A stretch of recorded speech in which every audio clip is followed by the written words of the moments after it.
Today we are planning to start break-even analysis.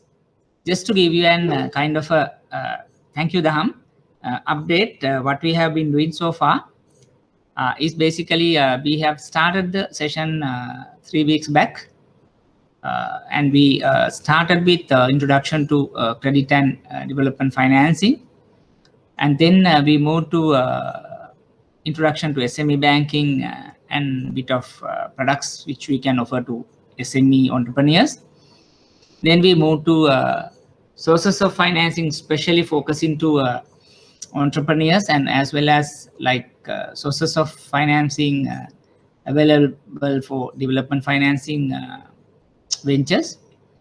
Last week we discussed about microfinancing, and where we learn about bit of definitions to microfinancing models, and challenges or the contribution of the microfinancing into economy or economic development, and also into the Microfinancing Act, which has been in operation since 2016.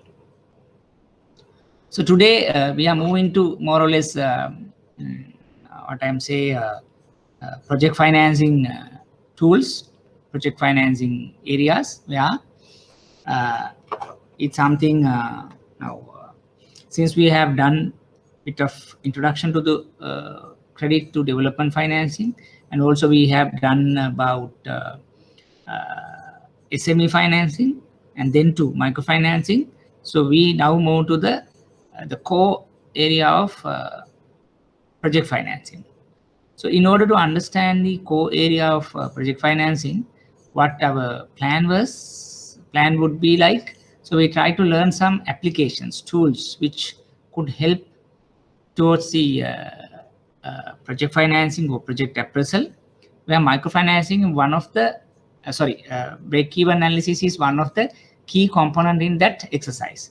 So like that, we try to understand the working capital concepts or working capital management, and then we try to understand about financial analysis and financial analysis, and then about forecasting, right? So once we do these step by step, then we are in a good wicket to start the overall project financing, project appraisal in detail. So that is basically my plan. And so we try to start microfinance break-even analysis from the beginning for today's lecture. So where I have shared with you 3 documents here.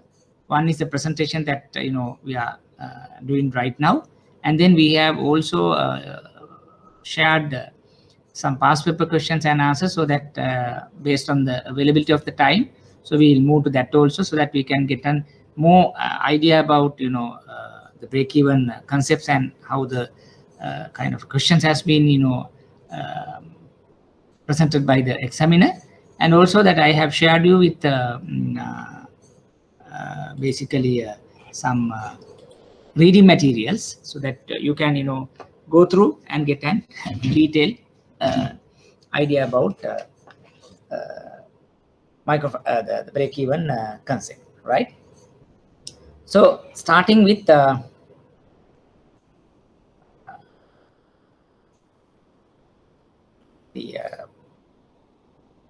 break-even analysis definition. So it says it examines the short-run relationship between changes in volume, changes in sales, expenses, net profit. Also, we call it as CVP analysis, where cost, volume, profit analysis. What is this? It tells some words. It tells some about some horizon, some period, that it talks about short-run relationship. So you may wonder why we talk about short-run, because the break-even is not for about medium to long term, because you can later understand why I mention about this short term. So the short term, in the sense, so this particular formula, this particular concept is highly valid during a short-term period. Then we try to understand the relationship between some variables. What are those variables? It talks about cost, it talks about profit, it talks about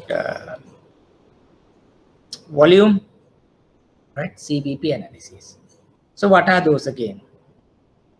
So it is something like, if you take in a company's profit and loss account, you have sales, variable cost, gross profit, other overheads, then net profit. So some kind of variables which are familiar to us, and it is in the P&L, in a customer's business. In other terms, yes, we can understand about cost, volumes, profits in a given scenario. But the most important thing here is we talk about short-run relationship.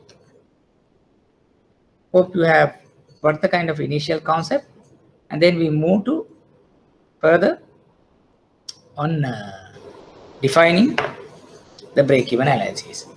So here we talk about cost, volume, profit analysis in a short-term perspective or short-run relationship of cost, volume, and profit.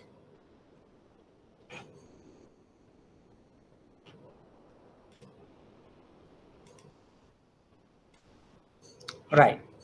So before moving to further, what we'll do is we'll try to understand some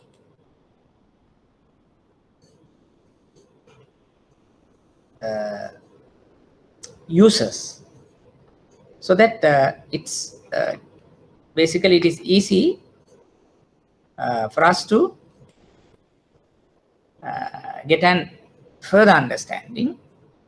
It says CVP analysis is an important tool in terms of short term. Yes, we have discussed that. Planning and decision making, that's the one. It talks about, it looks the relationship between cost, revenue, output, and profit. So short-run decisions where CVP is used includes choice of sales mix, pricing policy, etc. So try to understand further. Now let's say, so initially I was telling you that this is one of the tools that you can understand, you can use to understand customers' business, customers' project. So what exactly tells you this? This is where, when you say customer wanted to do or wanted to start a new business, for example, then he comes to you and he gives you the business plan, and then you have number of questions about the survival, about the viability, feasibility of different areas relating to that particular business proposal.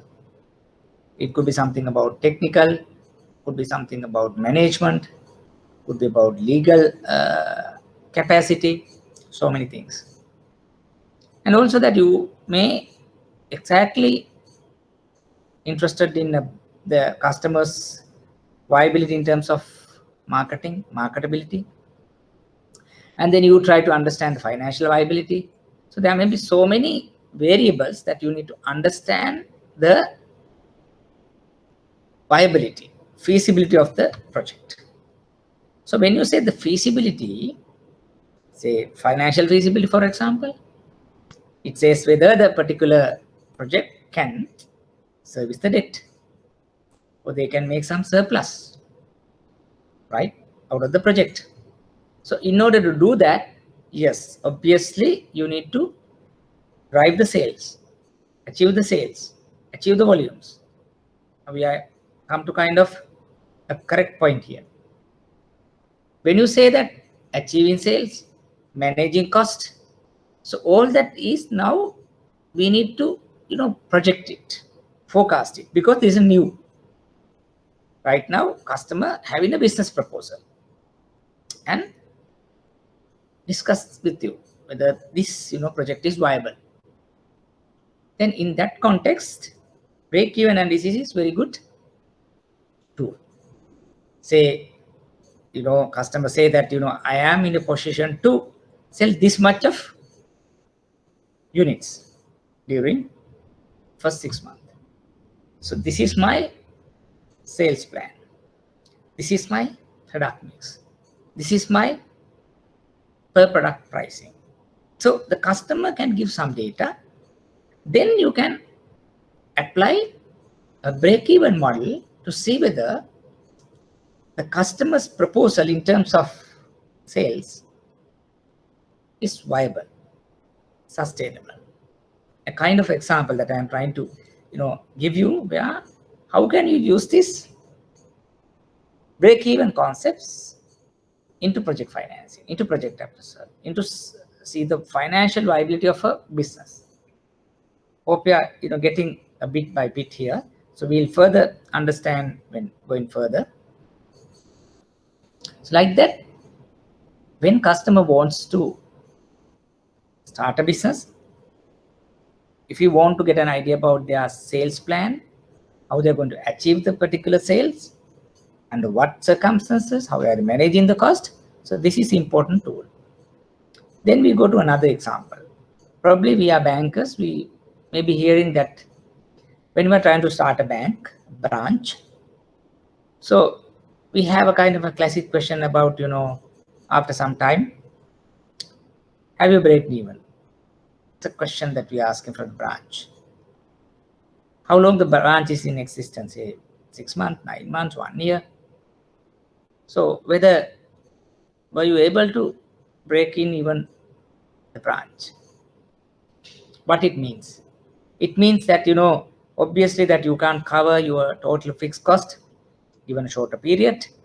That could be about, rent to building expenses to furniture fittings and all that. But they talk about whether you are earning some income to managing your day-to-day expenses. If it is not, it's not viable, you have to further continue the branch. So if you can't make some income, at least to cover your day-to-day operation, variable expenses, so then you are unable to go further because it's not profitable. Because if there is any surplus after servicing day-to-day expenses, then you can think about absorbing your fixed cost. So that's another example. So this is just like I am giving some examples about the usage to understand the break-even concept. Then sometimes we might come into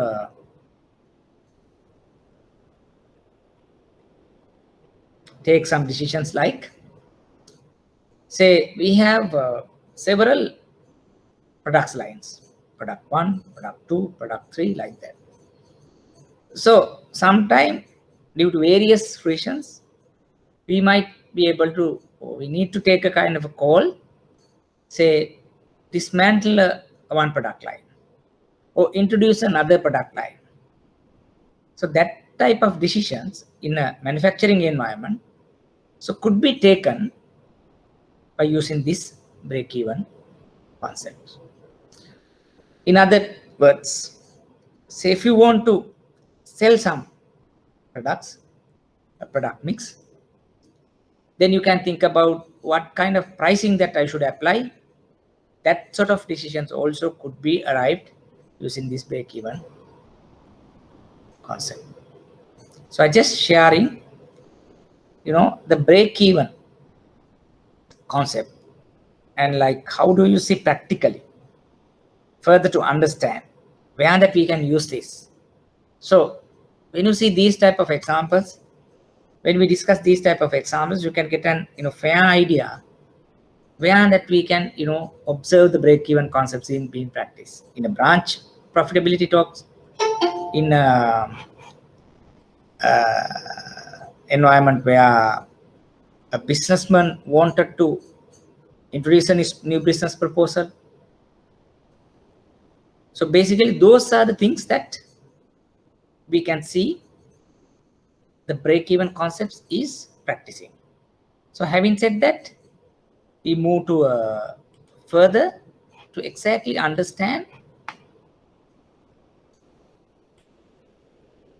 some decisions, some examples where you see this break-even analysis or the break-even concepts being used. Example, how many units must be sold to break even? How many units sold to achieve a target profit? Should a special order be accepted? How will profits be affected if you introduce a new product or service? We'll try to understand these questions one by one. When you say how many units must be sold to break even, that's what we have been talking a little while ago. Where, say, you want to start the business and you are like, manufacturing some items and you are planning to sell these. Remember, this is a short-term perspective that we are talking about. Say you are planning to sell 100 items. No, that does not adequate to cover your variable cost. Then 200, 250, 300. So once you do the 300 items, then yes, you can manage your variable cost. So that is the point that you can say you are breaking even. Yes, thereafter you can think about managing your fixed cost, making some profit. The next question, the example. So these days, actually, so many hotels, reception halls were closed due to COVID-19 pandemic. Now, after relaxation, some rules subject to health guidelines, they were allowed to open the receptions or maybe the hotels for weddings. But when you say that the number is limited to 100, for example, what do you think? Whether the particular hotel would be in operation, and when they are in operation, can they break even? What it means? Earlier, the same reception hall could accommodate, say, 300 guests for a function. And now they want to reduce to 100. And obviously, the break-even point, break-even numbers, break-even guests may not be exactly 100, or it could be 150. Because if we have 150 guests, then only you can manage your day-to-day variable expenses. So if the number is less than that, obviously you're not breaking even. So that means you can't just cover your operational expenses to meals, to air condition, to and electricity to another cost. So the hotel owners are in the losing wicket. Then what they are going to do now? So probably they have to increase the per head cost. Then only they can make the kind of impact, or they can break in even. Hope you are getting my point. So then you need to increase the selling price, or increase the volume. That's how we are going to manage it. That's why it's a cost, volume, profit kind of analysis. Sales is anyway part of that. So if you are not going to break even your exercise, project, business, then no point think about making profit. First you need to break even. Then you can, make profits. That's number 2.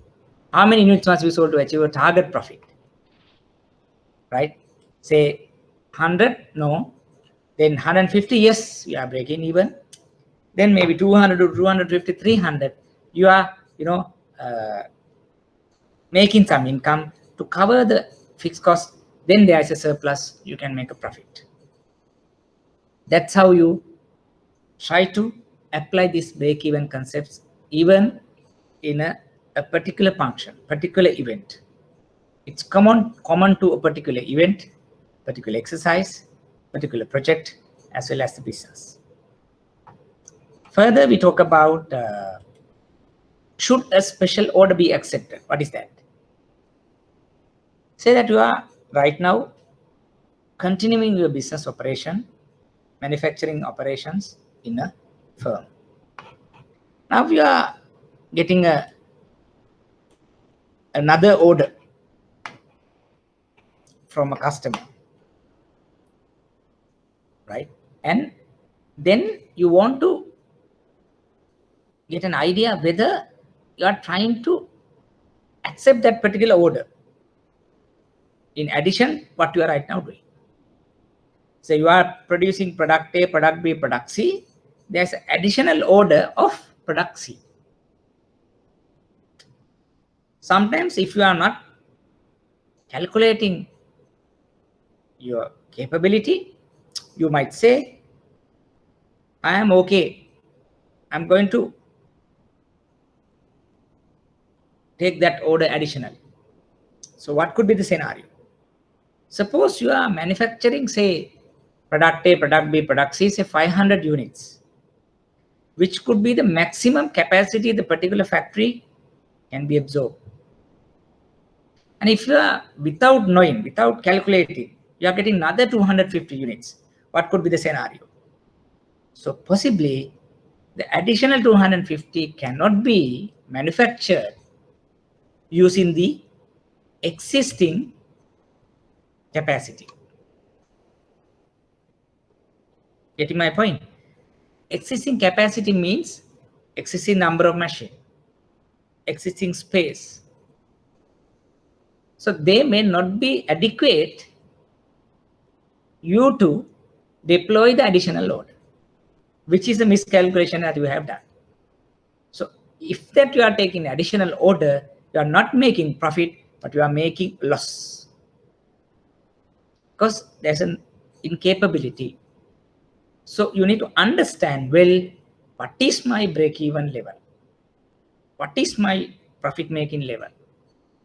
So what is the maximum that I can accommodate within this fixed cost levels? If I want to make additional numbers manufactured, possibly you have to enlarge, increase the capacity. It needs a bit of fixed expenses, fixed cost expenses, investment on fixed cost, like additional machine line, additional space, like that. Hope you are getting the kind of concepts step by step. Another question followed by the special order, that is, how will profits be affected? Now we are going to take the new order in, and then whether it is a value addition to the profit or it's a value reduction of the profit. Oh, what will be the profit that I am getting? So it all depends on your capacity, your break-even level, what your pricing, right? So these type of day-to-day questions could be addressed through this break-even concepts.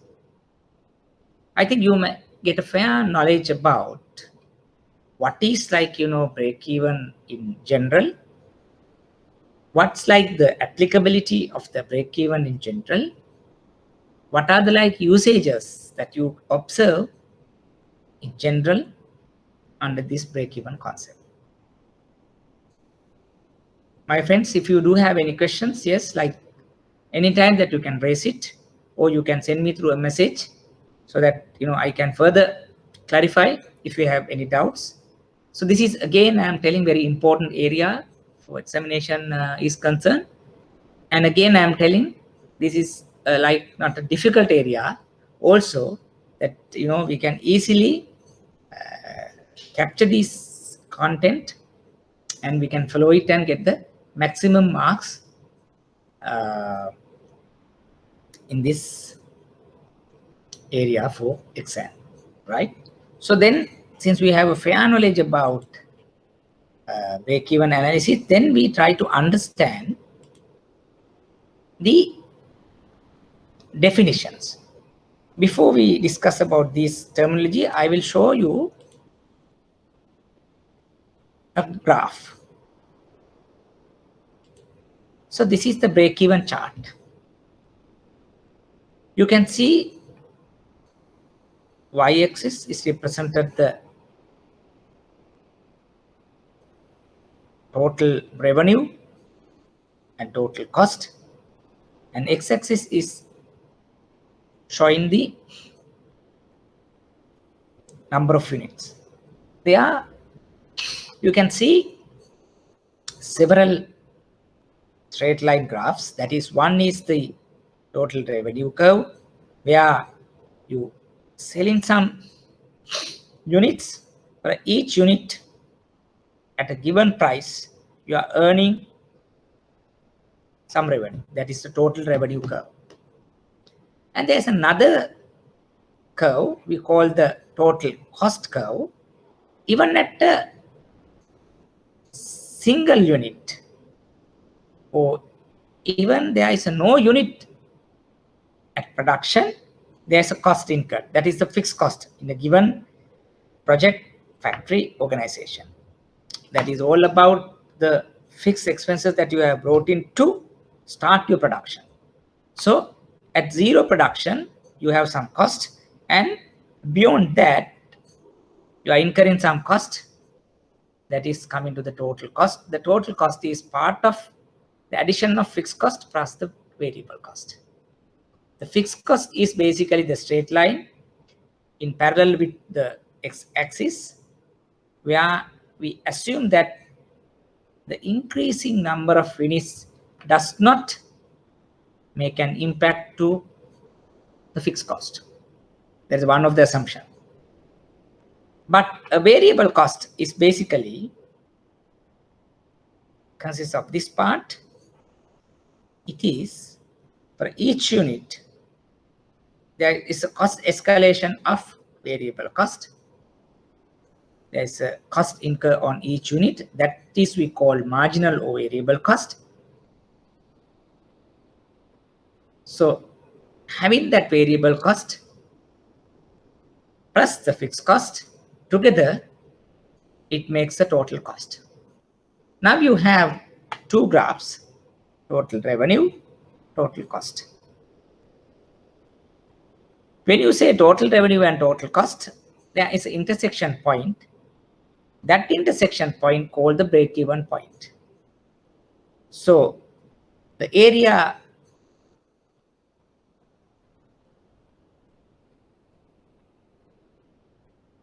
where up to the break-even point, we see the total cost is higher than the total revenue, which make you a loss. An area beyond the break-even point where total revenue is higher than the total cost, you make a profit. So the break-even point is the point where you are not making a profit, neither profit nor loss situation. No profit, no loss situation. This is the break-even point. So I am showing this break-even chart because this is very important chart. You need to understand this well, understand these parameters, and you should be able to name those graphs in case for the exam purposes. Then we try to understand each terminology we are using in the break-even exercise.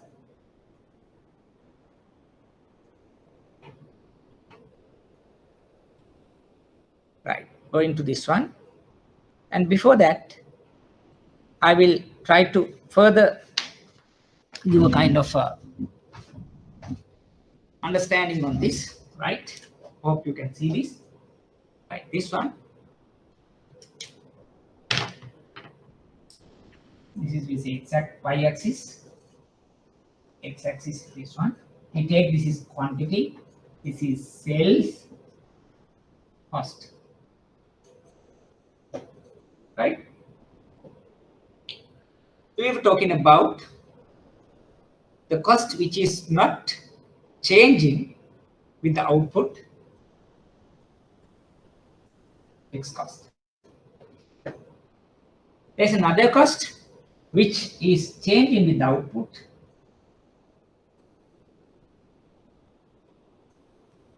Variable cost. When you add this total cost and variable cost, fixed cost and variable cost, you get this. This is how the total cost curve arrived. Then there's another curve we discussed, that is total revenue, where when you sell it, you earn something. That's we call total revenue. Side of this. Total revenue. This is the point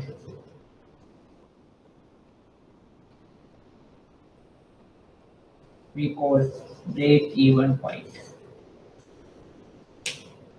At this point, total revenue and total cost is going to equal. Beyond that, as I was telling you, you are making a loss.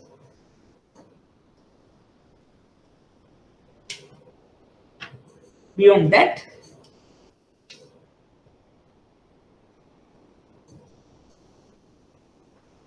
you are making a profit. Right. So this is profit, this is loss. This you are not making profit, not loss. This is the break-even point. So if this is the break-even point, what is this unit? This point is break-even sales or break-even volume units, because this is a quantity. This is units. So the examiner would ask about break-even units. Yes, you can get it from here. Now what is this point? This is break-even sales. This is the point where you say a number of units at the break-even point, then rupees in monetary terms, this is the sales at break-even point. Hope you understand these concepts. So this is very vital.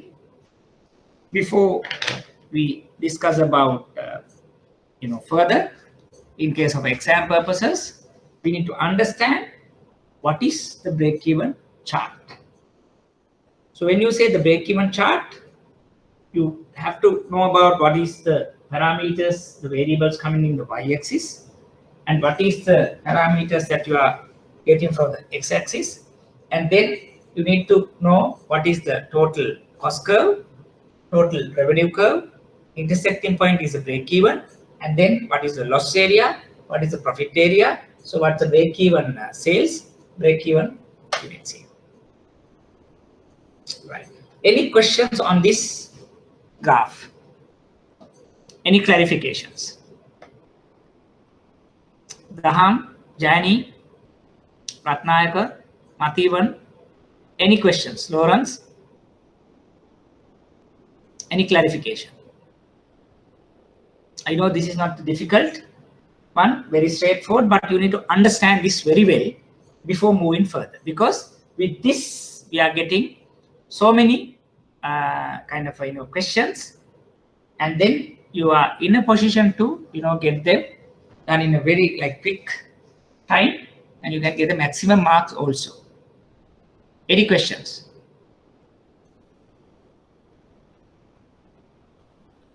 Okay, apparently that you have got the concept. So let's move to understand the terminology, right? Definitions, right? First one is the break-even point. So the break-even point, it basically tells the point at which a company makes neither profit nor a loss. I think you have got that point in the previous discussions also. A break-even point where you are not making any profit, any loss. So that is the point we call break-even.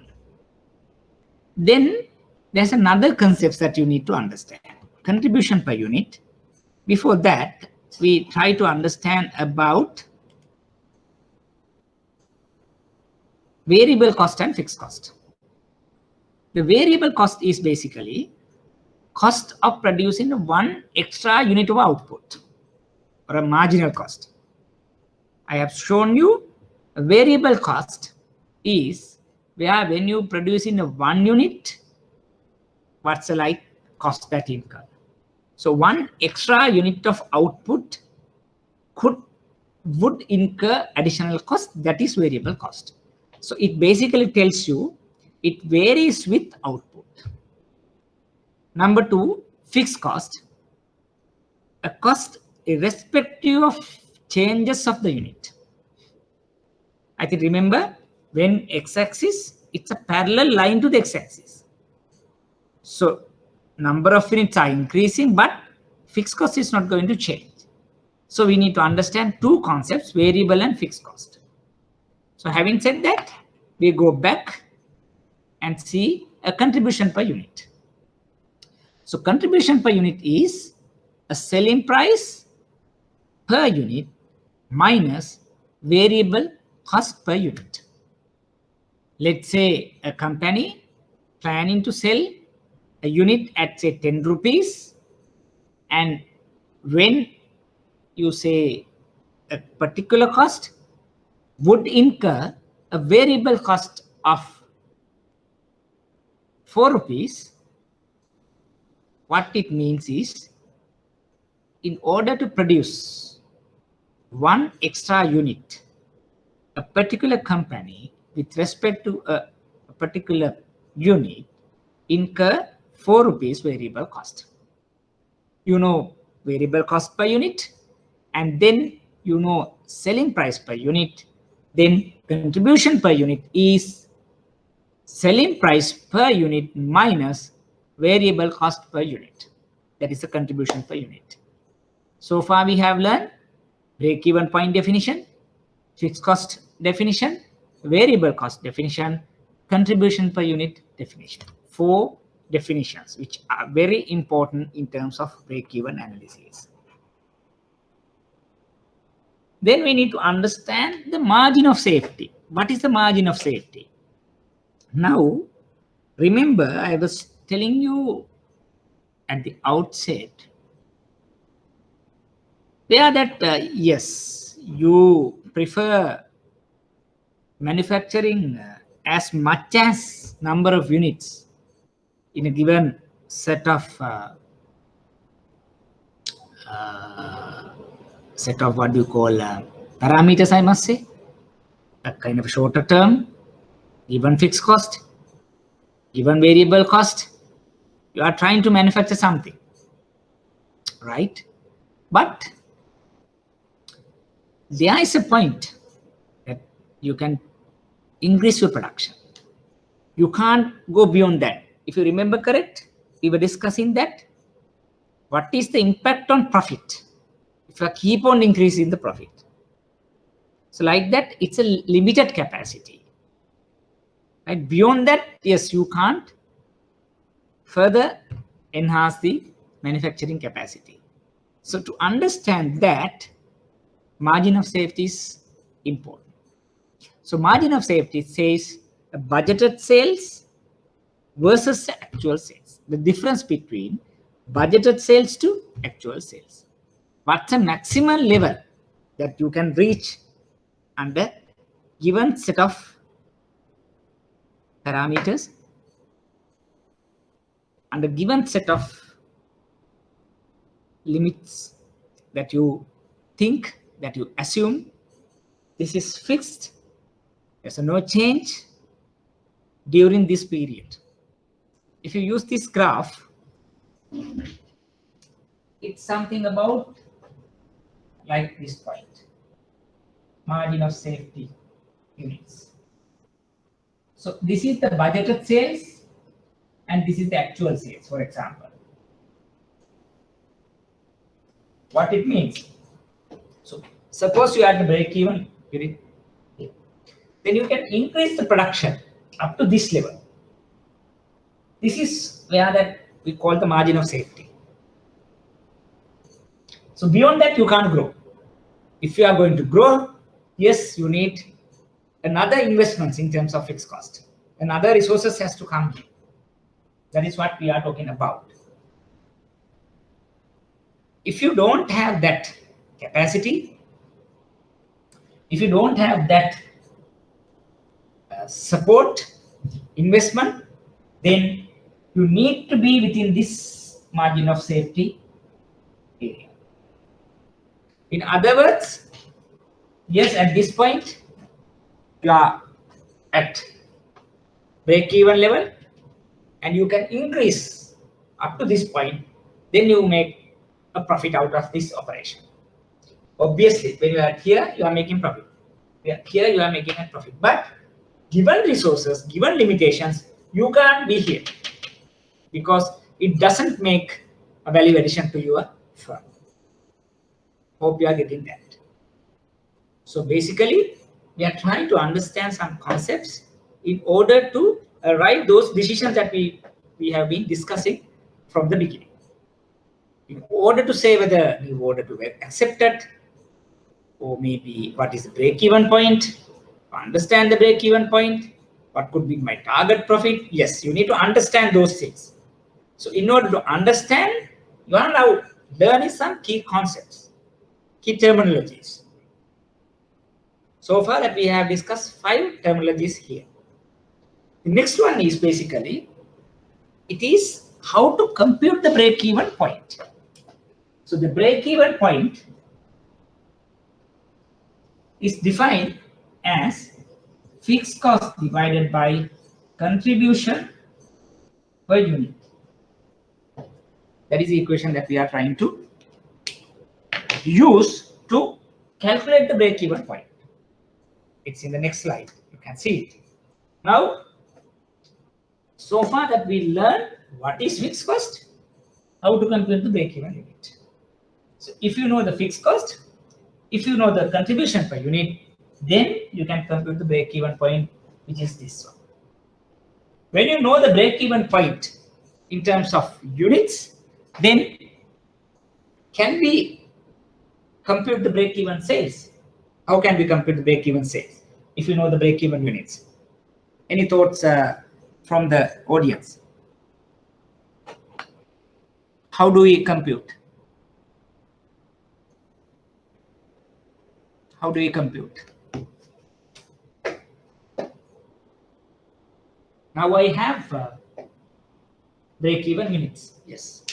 Now examiner is asking, what is the break-even sales? How can we compute that? Any thoughts? We will do some questions later, but any thoughts? Do we know the selling price per unit?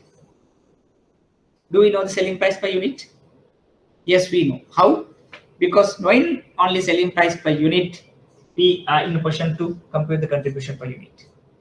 As the previous example, if the selling price per unit is 10, variable cost per unit is say 4, then contribution per unit is 6. Right? If you know the fixed cost, yes, you can compute the break-even point in units. Say 100. Now what's the selling price? 10. If you know the selling price per unit, if you know the break-even numbers in units, 100 into 10 will give this number. Very simple. Try to understand these concepts from the beginning. Very simple, basic. If you do the basic right with all the definitions, it is very easy to build up the further questions. Okay. Hope that you have understand these concepts. Then we try to do some examples, so it gives you a further understanding for us to familiarize these concepts. This is the break-even formula: fixed cost divided by the contribution per unit. Contribution per unit is selling price minus variable cost per unit. Right. Okay. This is the break-even chart. We discussed that. Right. So the margin of safety I discussed, that is the difference between budgeted versus actual. And in units, again in revenue, it shows the amount by which sales can drop before loss will be incurred. I think I have explained that. Right. So we will get further understanding on the margin of safety. through a question that we are planning to do in little while. Right.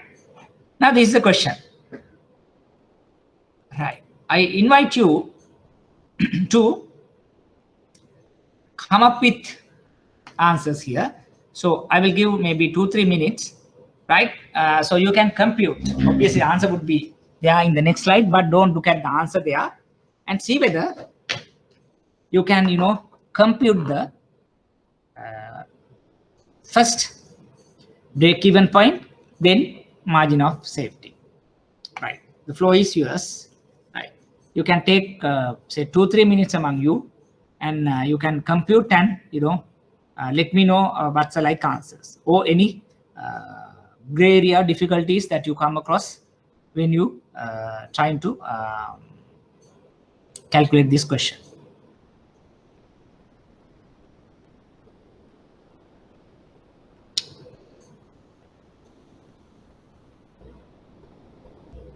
What are the kind of answers you are getting? You can speak up.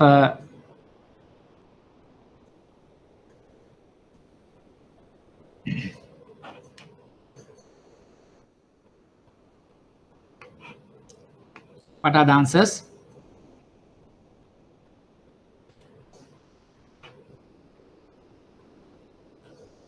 First, tell me what is the contribution per unit? Yeah, Daham has come up with the answer. What is the contribution per unit? Selling price is 50, variable cost is 40. Then what is the selling price? The contribution per unit? What is the contribution per unit? Lawrence, Jani,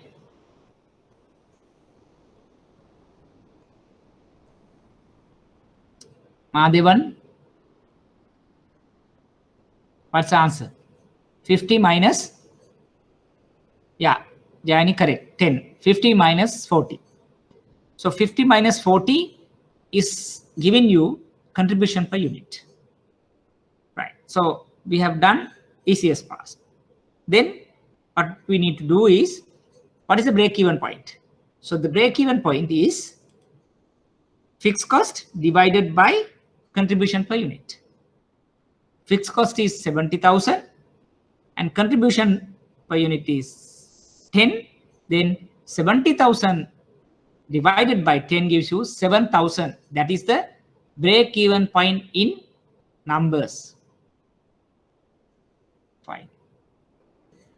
Before moving to the margin of safety, if I ask you to tell me the break-even sales.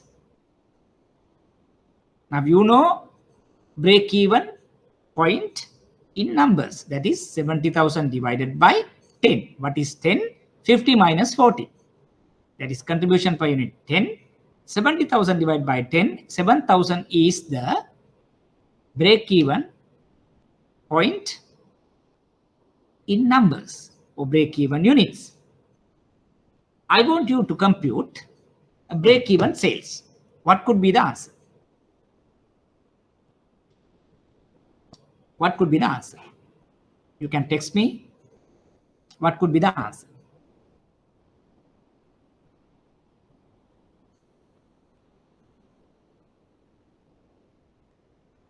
It's not difficult. What could be the answer?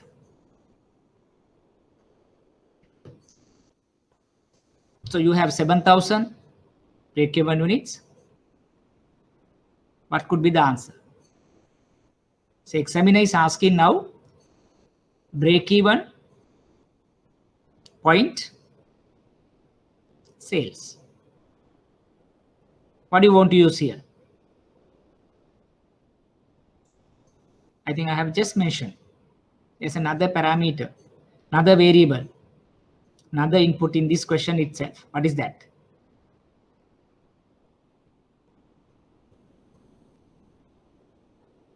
Is it difficult?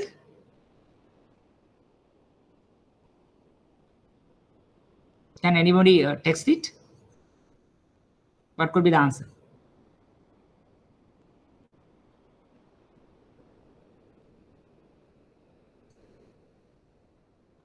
Now, you know that we have 7,000.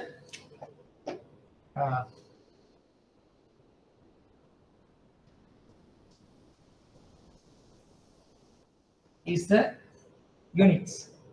What could be the selling price? Selling price 50. So selling price per unit is 50. Break even units is here. So this into this.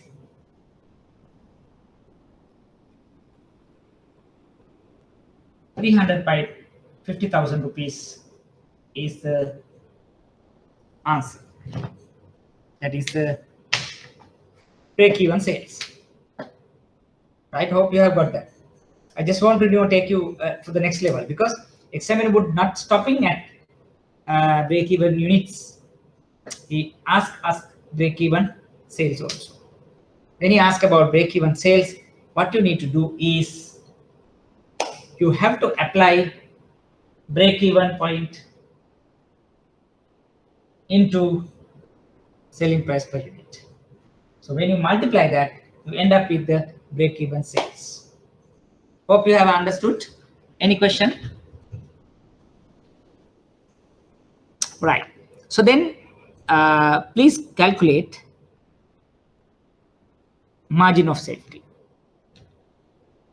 Margin of safety could be computed by deducting actual sales from budgeted sales. So budgeted sales is 7,500. Actual sales at the break-even unit is 7,000.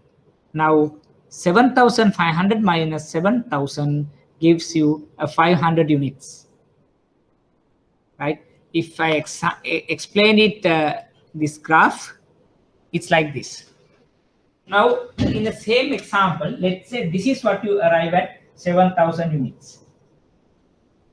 In this example, you computed the break-even units as 7,000. Now, budgeted sales, they mention, is 7,500 units. If you know the budgeted sales, budgeted units, and if you know the break-even units, the difference between budgeted units versus the actual units is your break-even, your margin of safety. Now in this example, the examiner has given us the budgeted sales, 7,500. And we computed the break-even units as 7,000. And budgeted sales minus actual sales is your margin of safety. In other words, it says that you being at the break-even level, you can further move up to 7,500 units. You can add, you can produce another 500 units without impacting this break-even relationship. Because at the outset, we were discussing that the break-even computation is a short-run relationship about some parameters.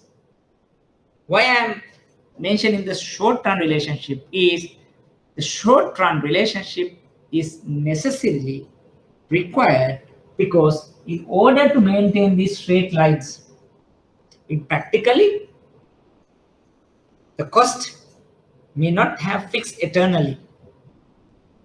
Even the variable cost may not be variable at all times. It could maybe semi-variable or semi-fixed. Fixed cost is like also changing due to learning curve and all the other factors.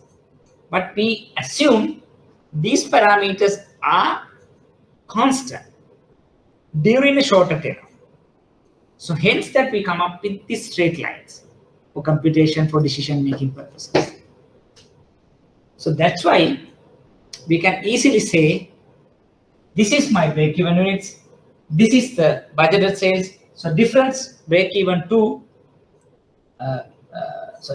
difference between budgeted or the actuals versus break-even units is my margin of safety. Right? Just a kind of a clarification. Margin of safety, yes, computation is budgeted sales or actual sales, because that is what maximum that you can go here.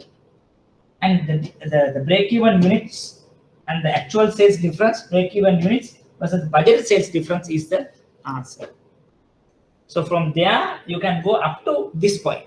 From there, you can go up to that budgeted point without impacting this break-even chart, break-even assumption. Right? Any questions? Sometimes you might have questions on this. Though this is simple, there may be some questions that you need to want to ask. Any questions?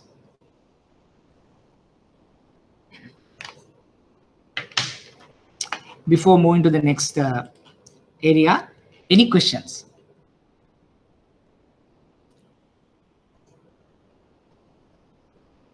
Everything is clear?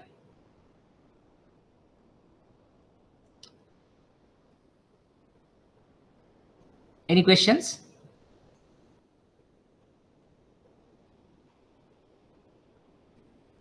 Okay, means that you have understood the concept. Yes, thank you, Harushika. Let's move on. Right. Now, since we have done example 1, you can see the answer. Contribution per unit is 50 rupees is the selling price, 40 rupees is the variable cost, 50 minus 40, 10 rupees per unit is the contribution per unit. Now, break-even point is basically 70,000 is a fixed cost divided by 10 rupees is the contribution per unit, then 7,000 units is the break-even point. So we went further because 7,000 is a unit, selling price is 50, and then 50 into 7,000 arrived as 350,000 rupees as a break-even point sales, which is not in the question, but I wanted your attention on that because the break-even point could be arrived not only in units, in terms of sales as well. Then margin of safety is basically actual sales or budgeted sales minus break-even sales or break-even units. So that is 7,500 minus 7,000 gives you a 500 units. Right. So before moving to the next question, I just want to share another method of computing the break-even point. Here I have taken the break-even point is fixed cost divided by contribution per unit. But if you see in my tute for the reading material, there's another method where you can compute the break-even point, which readily gives you the break-even point sales by using the formula where fixed cost divided by GP margin. GP margin. Now here we have your contribution or contribution margin. Right here we take contribution per unit, but if you use the GP margin, gross profit margin, it automatically gives you the break-even sales. The both versions are correct, but since that we are very much familiar with this computation, we will proceed in this way. But no harm that if you compute, let's say, if the examiner would give us break-even point to be computed. So if he gives the fixed cost and if he gives the GP margin, this is something, say 5%, 10% something, and then you can compute fixed cost divided by GP margin, which gives you the break-even point in sales. I mean, no harm whichever way that you compute, but just wanted to share that. So it's another method that you can compute the break-even point. But for this computation and for this, basically for our exam purposes, we will use the break-even point computation using the fixed cost divided by contribution per unit. Okay. So having said that, we try to move to the next level, the target profit. So far, what we have been doing is we try to ascertain the break-even point and how to compute the break-even point. What are the parameters, that variables that you are using to arrive the break-even point? And then we did a kind of a familiarization question to understand the break-even point and margin of safety. Now, there's another concept is in this equation, that is target profit.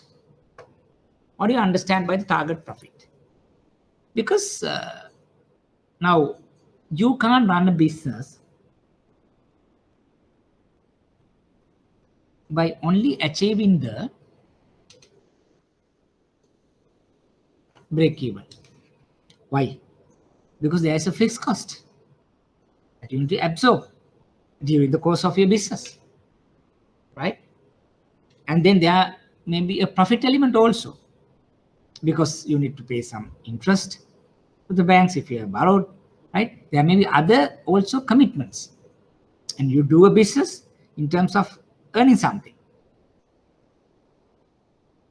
Then if you are not earning any profit, then no point of continuing with the business. As a banker also, you might not advising the particular entrepreneur in way forward, going forward, that they need to make profit. So then this target profit concept is important. So that is in a business. So you need to understand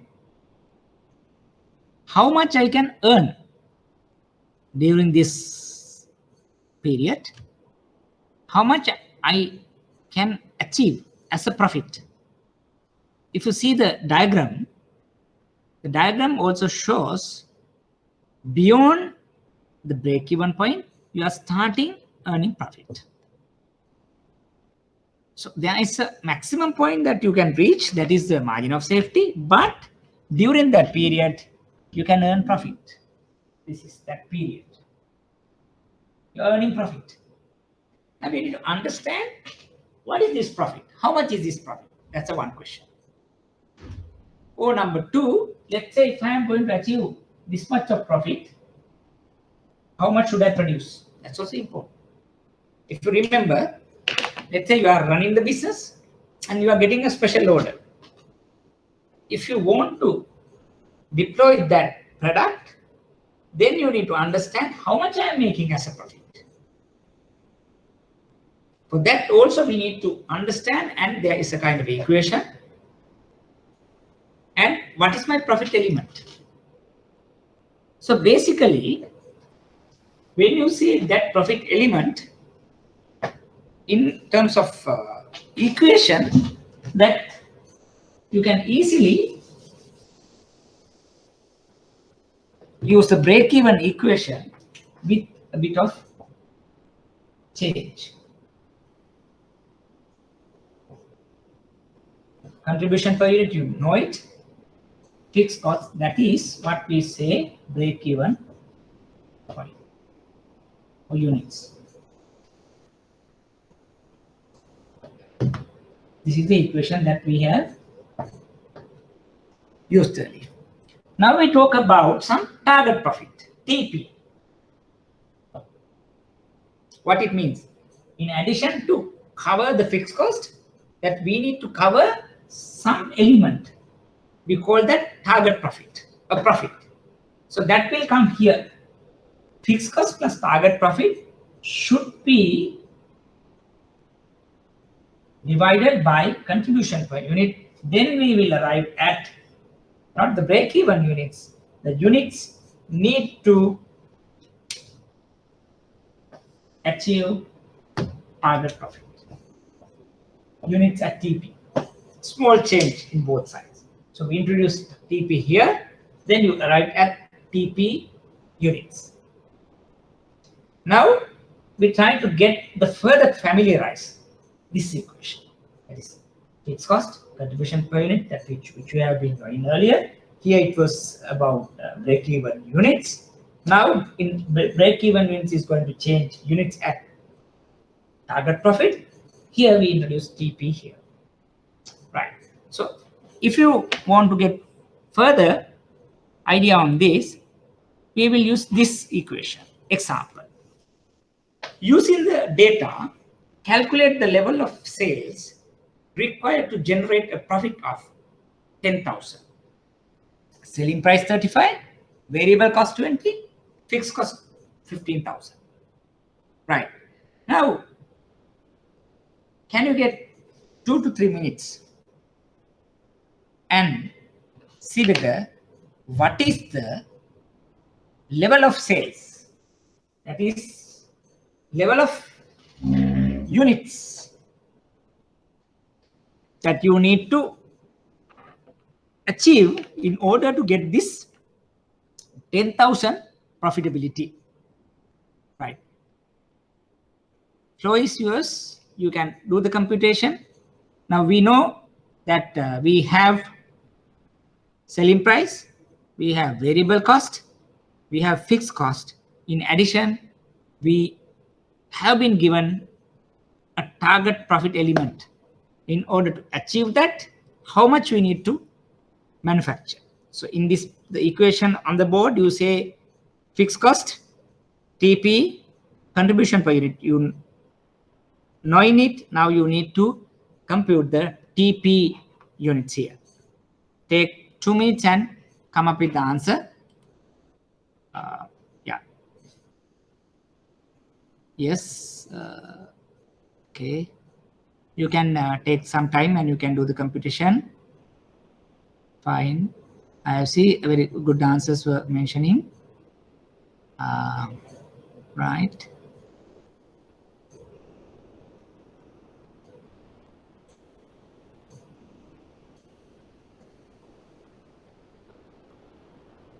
Right, Daham has come up with the answers. What about the others? Obviously, you have the answer in the next slide, but don't look at that and see whether first you can compute and then see the answer. What could be the like answers?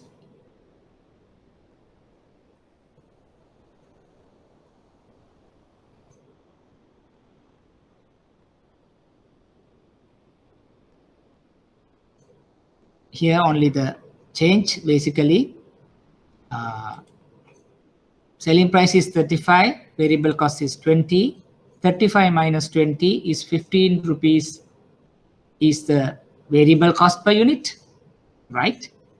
So then fixed cost is 50, 10 is the profit, 50 plus 10, 60,000 is the TP and the fixed cost. So 60,000 divided by 15, you can get an answer of 4,000. Have everybody got the answer 4,000?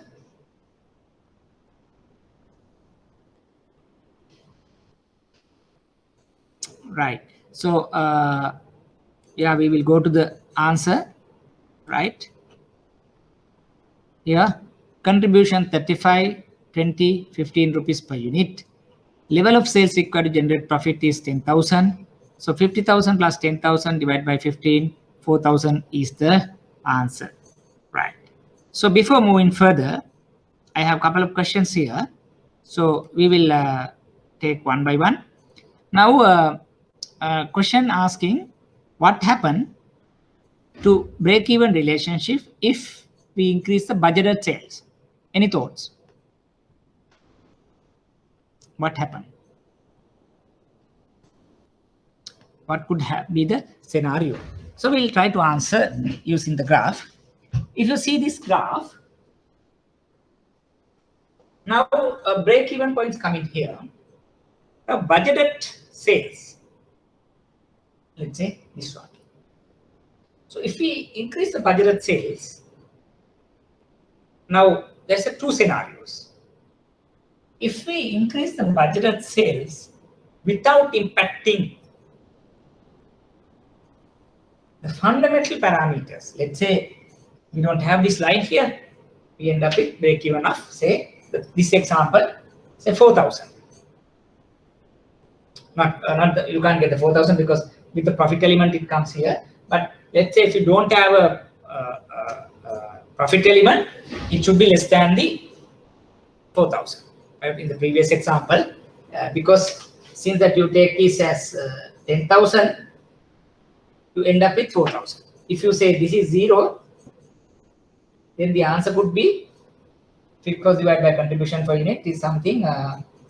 We'll compute that also roughly. Fixed cost is something how much? 50,000 and 10,000 divided by 35 minus 20. So 15. So this is the 4,000. If 10,000 is there. If this is not there, then answer could be 50,000 divided by 15. How much? 3,000.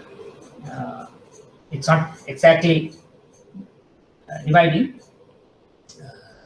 50 again 3. So something now 3333.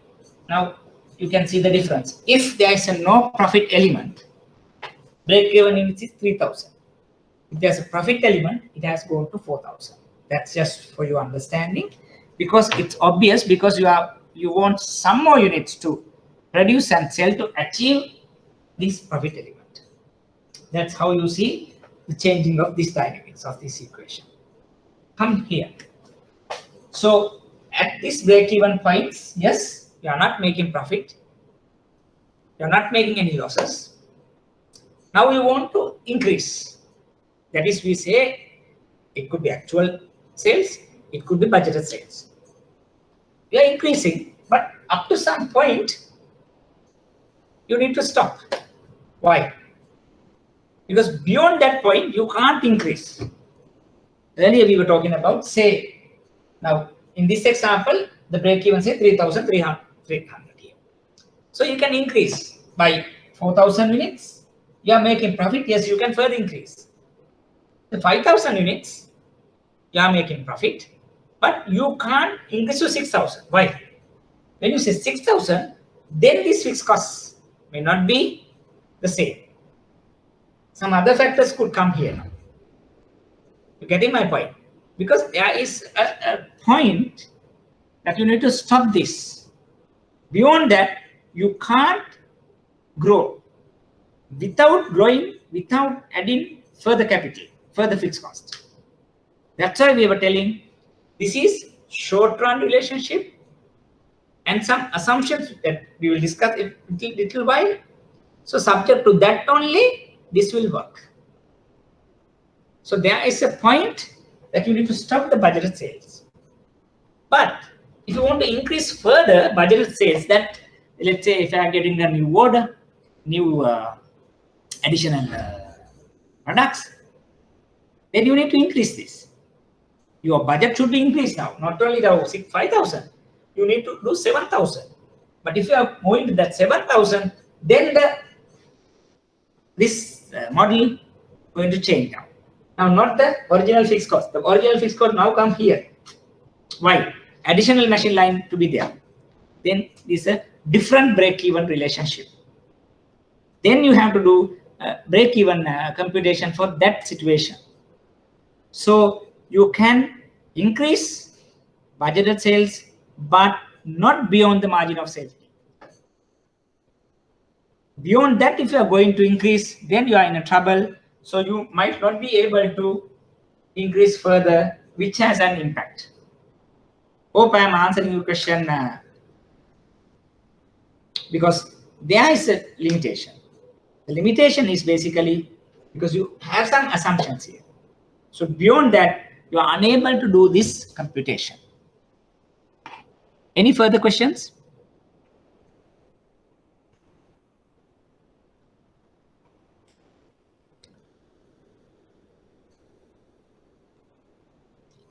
Have you got that answer clarified?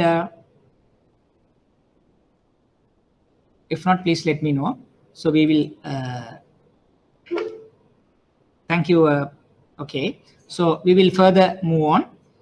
Now, what we have been doing so far is basically we try to understand break-even concepts, break-even computations. Now, though that we discuss these computations, parameters, and then we are doing this exercise with some assumptions, limitations I was talking with you. Because now in practical scenario, not everything is fixed like this. These are some assumptions. In other terms, they are like limitations of the break-even analysis. If the examiner asks about what are the limitations of break-even analysis, then you can quote this as the limitations of break-even. We try to discuss them one by one. Costs are either fixed or variable. What it means? We assume in this break-even computation, all costs that we have taken into considerations are either fixed or variable. But practically, it is not so. As I was telling you, there are some costs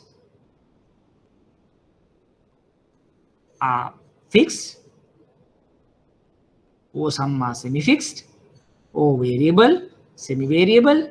So there may be some, changes this fixed cost and variable cost dynamics. That's one. Again, due to learning curve, this cost cannot be constant for a longer period.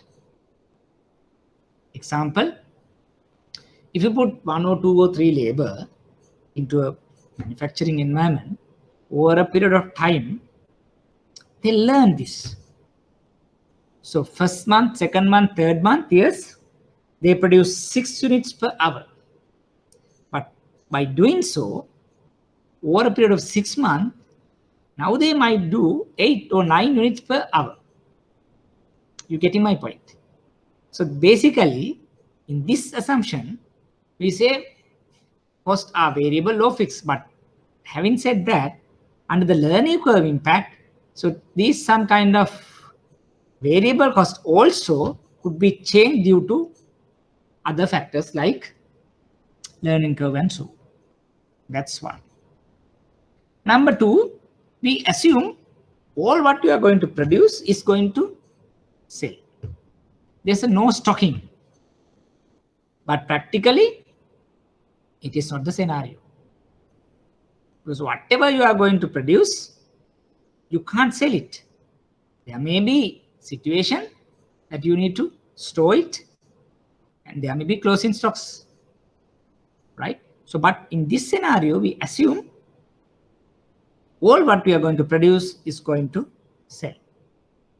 Second assumption or second limitation. Third one, product constant sales mix. Oh, it's a one product scenario, or there may be multiple products, but sales mix is constant. Say A, B, C, but we are selling 40% of A, 30% of B, 30% of C. That's like sales mix. You are not going to change during this period, because if you are going to change, the straight line graphs may not be forthcoming. It could be a non-linear, not the linear relationship. Then this break-even concept doesn't hold. Selling price remains constant. Practically might not be the case. You might offer discount, bulk discounts, maybe couple discounts, bundle discounts. But we assume in this scenario, selling price remaining constant. No change. Efficiency, again unchanged. As I was telling you, may not be the same. Efficiency could be due to learning curve, due to familiarization, due to layout. the efficiency level could be keep on changing. But here we say 80% efficiency, 70% efficiency during the period under consideration. Volume is only factor affecting cost. Here we assume cost, volume, profit analysis. Volume, x-axis number, only factor for the cost. No other parameters, no other complexities will come here. But in practical scenario, it will not be the same. As I was telling, automation or due to other things, there may be changes to the cost. There may be unexpected factors could come and impact the cost. So like that, there are 6 points that we are discussing here. Some limitations or less assumptions in break-even computation, break-even analysis. Right. So with that, I'm kind of done with the first say slides, break-even concepts, and any questions before we are moving to the next area? Any questions? So you can, if you do have any questions, please raise now. I just want to summarize what we have done so far.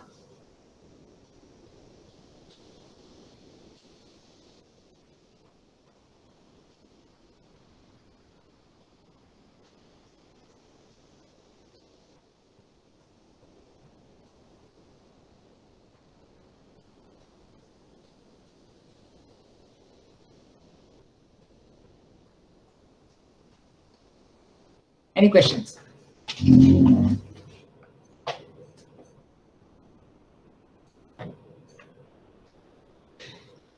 Right. Then before we are attempting some questions, I'll show you what are the take-home points in this, I would say not a big area, but important topic, right? The first one you need to know is how to compute. Before that, well, definitions is about break-even point and margin of safety, target profit, contribution per unit, selling price, sorry, variable cost per unit, fixed cost per unit. Those are some of the concepts that you need to understand. That's number one. Number two, you need to know about usage, application of break-even point. That's slide number 2, I think. We have done that. Because this is for exam purposes, right? Number 3, you need to know break-even chart. How to draw, how to label it, and then define the break-even point. Because here, all these things will come with the as a combined question. Number 4 is some computations. What are the computations? Break-even point, number, quantity, and sales. Then margin of safety, and target profit. Right? So for that, there are some equations. I will again reproduce here. Break-even point is fixed cost divided by contribution per unit. One equation. Margin of safety is actual sales or budgeted sales minus break-even sales or units.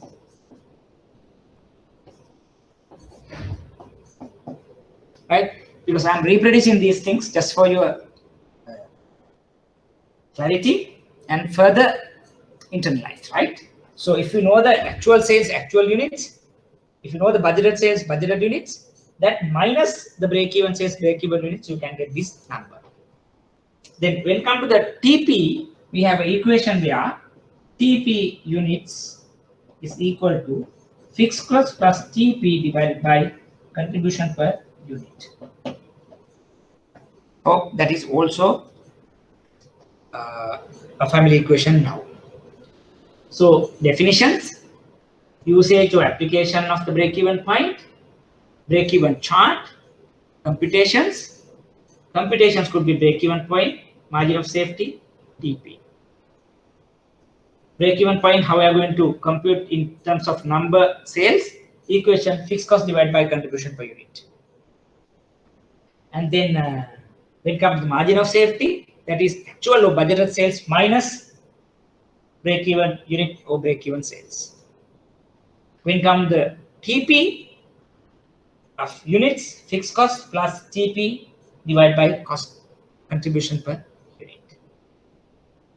There is another equation sometimes that we hear, that is PV ratio, profit volume ratio.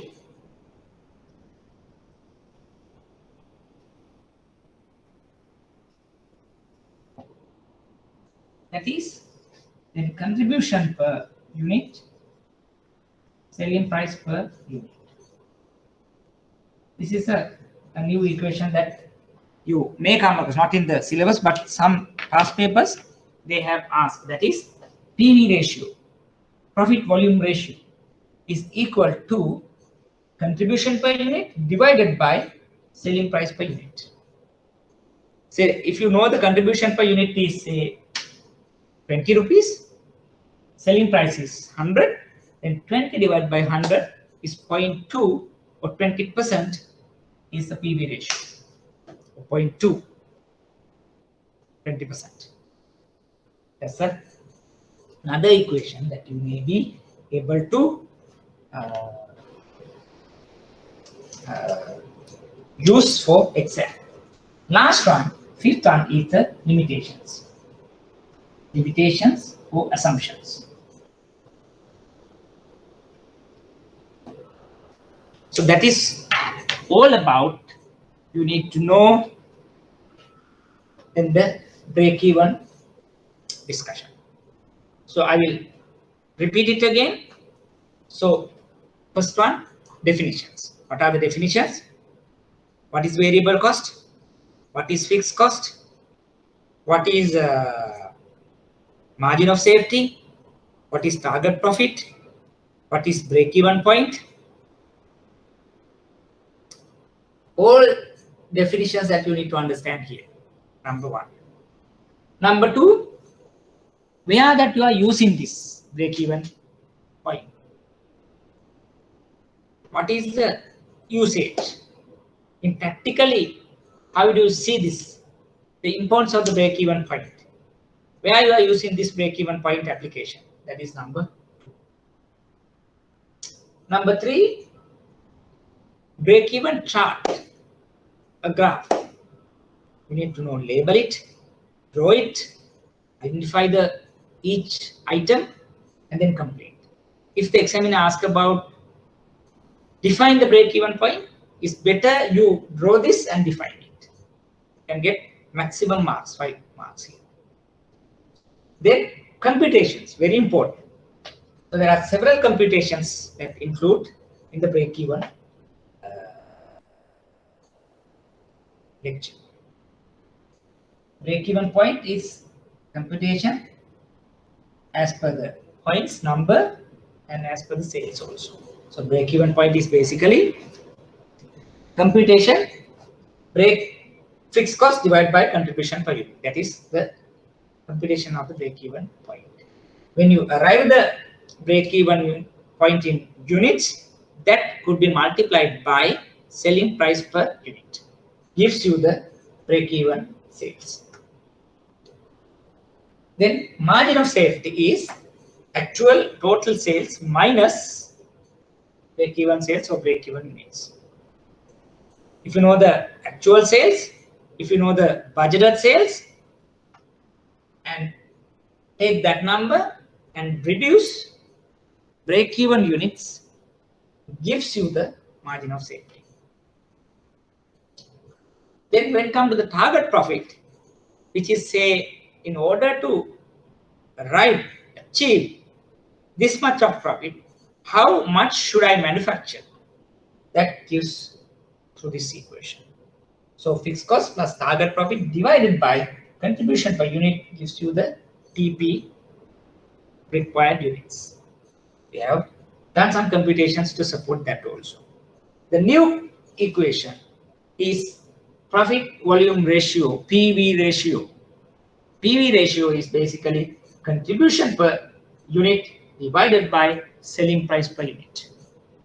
If you know the contribution per unit, and if you divide that into the selling price per unit, you can get the PV ratio. Right. Finally, we end up with the limitations, assumptions in break-even computation. Right. Break-even application. So there are 6 limitations, or could be rather assumptions, but again, when you say assumption, it's a limitation of break-even. So with that, we can sum up the break-even computation, break-even session. So any questions on what we have done so far before moving to some questions? Any questions? Any clarification?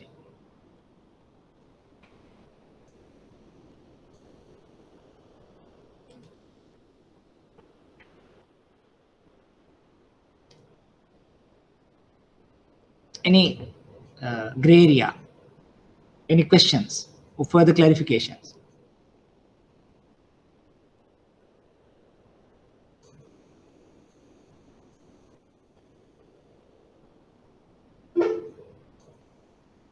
Right. Yeah, PV ratio. The PV ratio is basically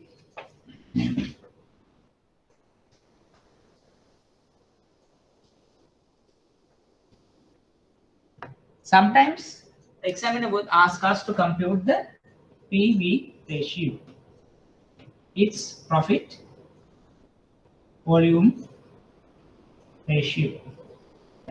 So in order to compute the profit volume ratio, we need 2 parameters. That is contribution per unit and selling price per unit. In a previous example, let's say selling price per unit is 100 and the contribution per unit, say selling price is 100 and contribution per unit is computed selling price minus a variable cost. Suppose variable cost is say 80. 100 minus 80 is 20 divided by 100 is 0.2 times is the PV ratio. So the PV ratio is basically the resultant number of contribution per unit and the selling price per unit. In a given scenario, if we know the selling price, if we know the variable cost, then we can arrive the contribution per unit by deducting selling price, deducting variable cost from selling price. Here, selling price is 100, variable cost is 80. 100 minus 80, 20 is the contribution per unit. Now we have that. And then we also know selling price per unit is 100. So 20 divided by 100 gives you 0.2. So that itself is PV ratio, profit volume ratio. Okay, Sashini, there is another question.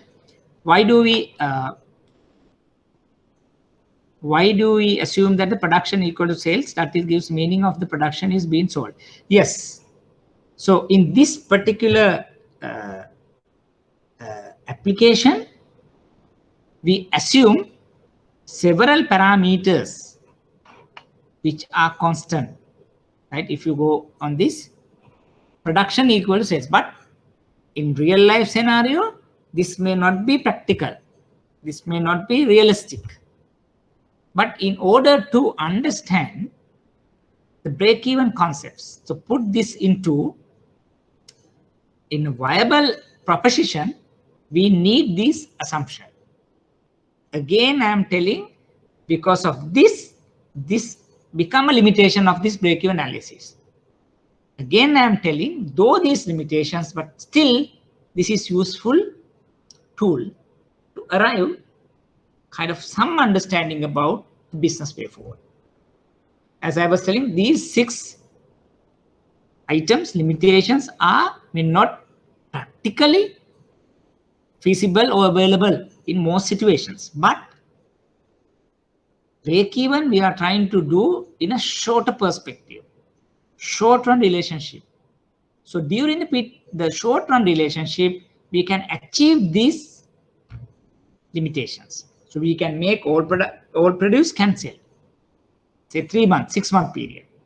So then only we can get the good result out of the break even concept. But if you try to do in for a year, 1.5 years, 2 years, it's not practical, because this is viable. This is instant during a short run relationship between CVP, cost volume profit parameters, so variables.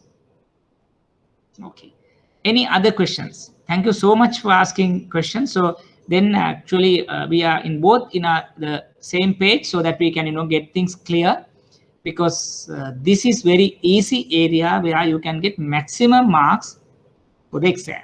I've seen that many students have scored almost all marks allocated to this question, because when you see the past papers, you can further understand those are not difficult, so very easy. Then you can get the further idea on the concepts, right? So since that you don't have further questions, we will move to some question and answer area, so that we can attempt 1 or 2 questions here, and at the revision stage that we are trying to do almost all the questions. But in order to get a further understanding, we'll take 1 question or 2 questions here, and then so we'll discuss with the answers, so that you can do it leisurely at home also, because I have given the answers as well, right? So we'll see 1 question.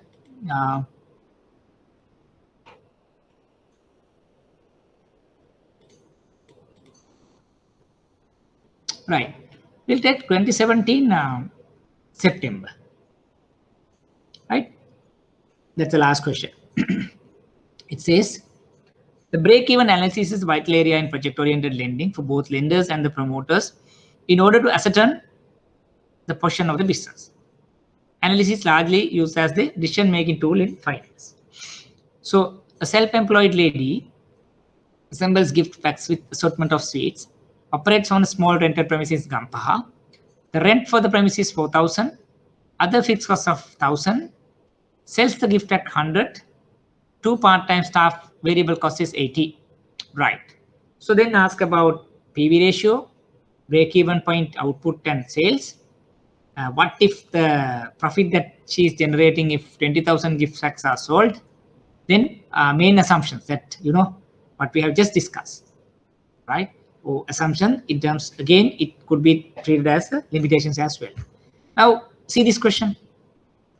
Now we have done everything in order to answer these questions, and you can easily get 20 marks out of this question.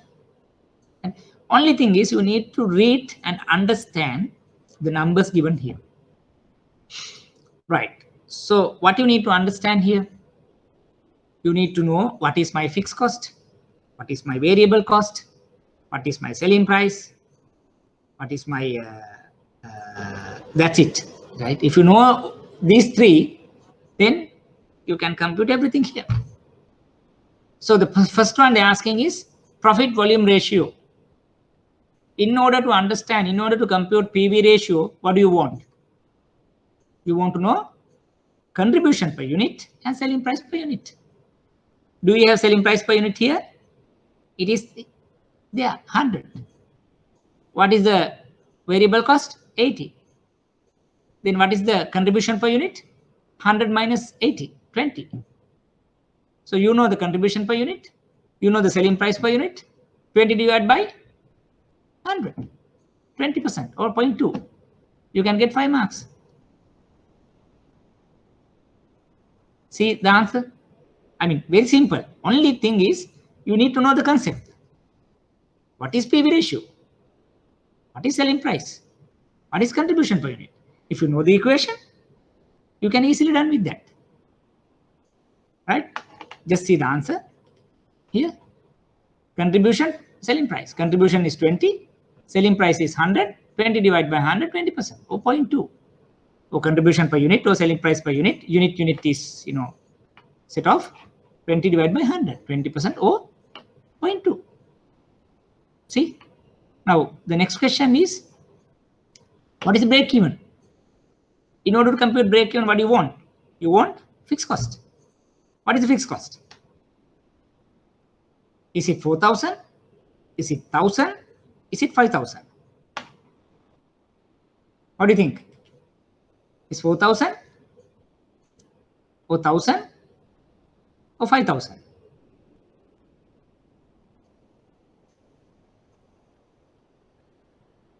It's 5,000, right? Because it says, sorry, it says 4,000 per month rent. It's not a variable cost. It's a fixed cost. Further fixed cost of 1,000. So 4,000 plus 1,000, 5,000. So 5,000 is the fixed cost. What is the contribution per unit? 20. 5,000 divided by 20. Right? See? 4,000, 1,000, 5,000. 5,000 divided by 20, 250 units. Break even is 250 units. Now, if you want to in rupees, what you can do? 250 into 100. Selling price into break even unit. 25,000, 250 units or 25,000. Why? 250 into 100. 25,000.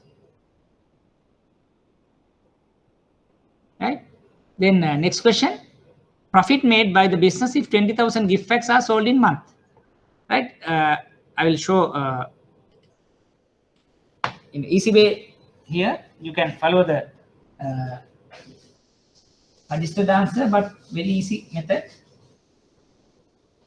Using this equation, TP units is equal to fixed cost plus TP divided by contribution per unit. What is fixed cost? 5,000. Do you know the TP? We don't know. But they say, sorry, what they're asking? 25,000 gift packs. So they basically 20,000 units given, 5,000 TP. This is 100 minus 80, 20.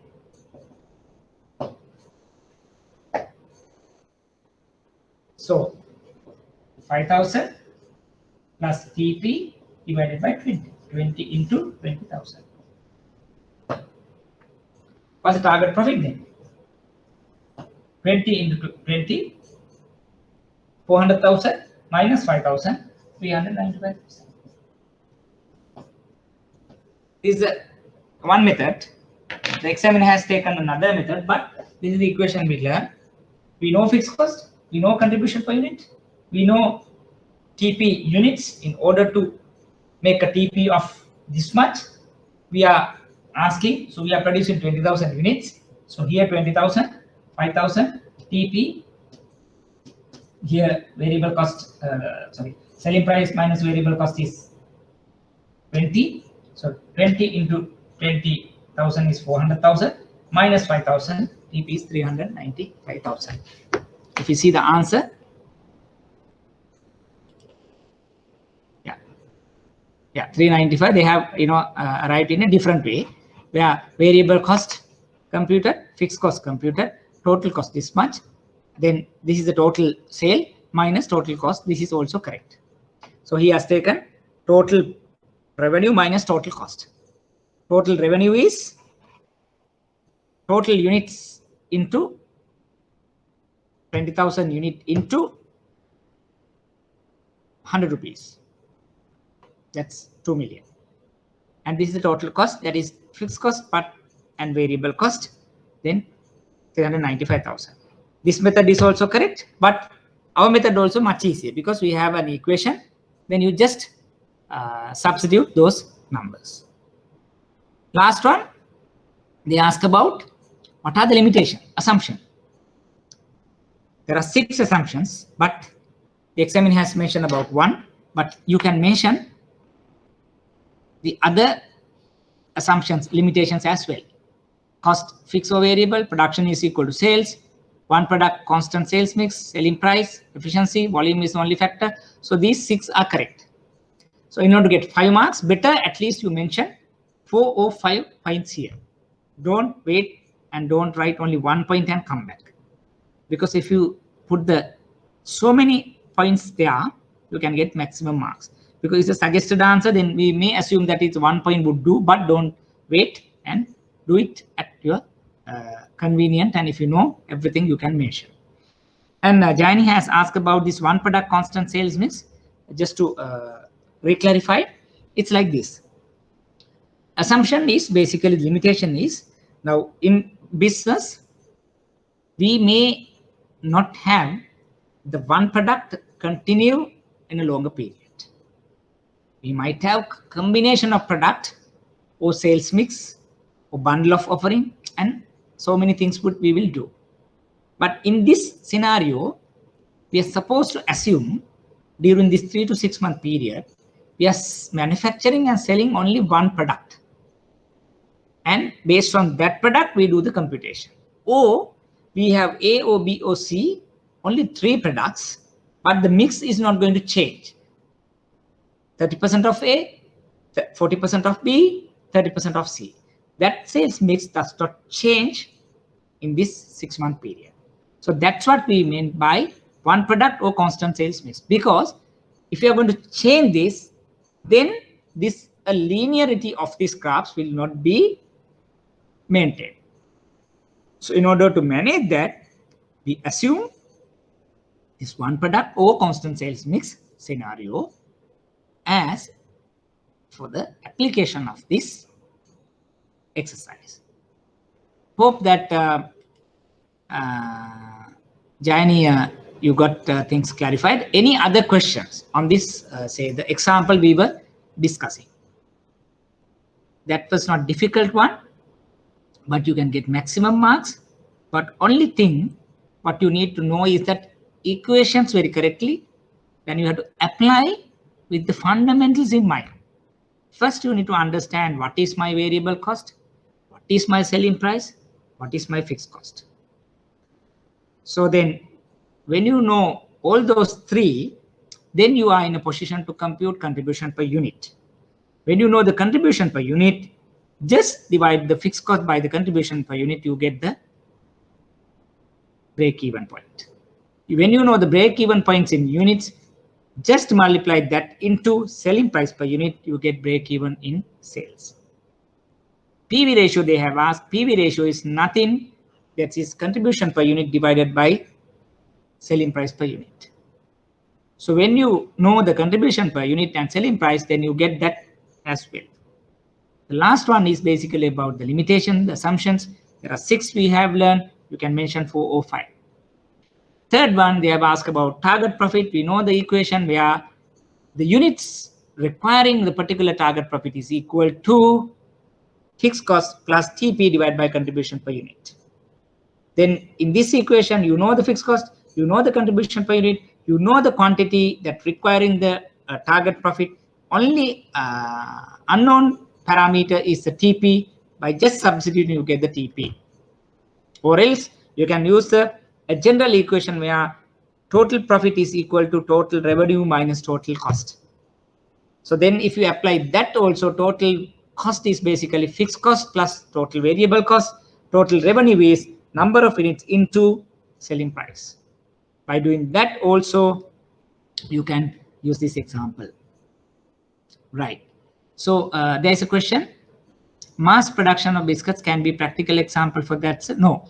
Here, what you are saying, when you say mass production, that you can't have some other parameters into this equation. When you say mass, again, the economies of scale come into operation here, right? But you can't, identify, say, 1 or 2 product there, and you can't fix the other cost here.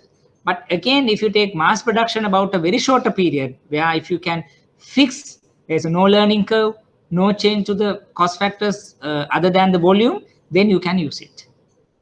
So if not, then when you say mass production is basically you are deploying with the economies of scale, where so many other factors would come into that operation. So it's not exactly the correct example for mass production of biscuits into the break-even. But let's say in a bank branch operations, yes, you can do that.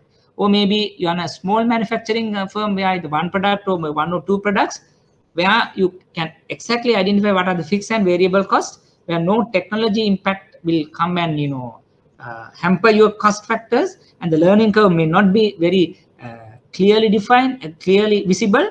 You can use this. Any other questions?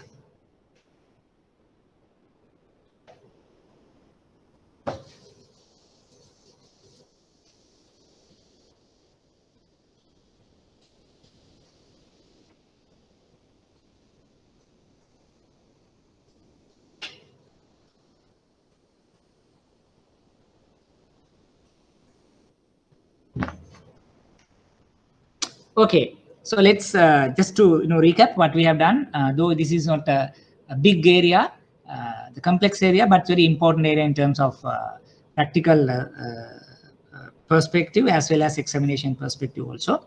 So we have learned the break-even points, break-even computation or break-even application under 6 areas, where definitions, a break-even chart, a computation, break-even users, break-even limitations, right? And then based on that, so we have done a kind of some past paper question also. There may be some more past paper questions that we can attempt. So what you can do is, during at your leisure, that you can attempt the past paper questions that I have shared with you. The answers are there. But end of the the sessions that we are totally dedicated, maybe 4 or 5 class sessions into the past paper question and answers discussions. But in the meantime, that as I was telling you, you can start some questions. So that's better, because this is not the area with difficulty, but we can get the maximum marks for exam if we get a kind of a question. So having said that, I'm winding up for the today's session. So next week we are planning to start the working capital computation. Again, you can bring, you can have your calculators ready so that we can do some computations relating to working capital. If you do have any questions, what we have done so far, that and at the beginning, I think I briefed what we have done, maybe 4 or 5 sessions. And yes, please bring up for the next session, and also you can send messages if you do have any questions. So we will clarify whatever the concerns we have for the previous sessions, if you do have in the next session, and then we will continue the working capital session next week. So thank you very much for being with me. Wish you a very good week ahead. Thank you.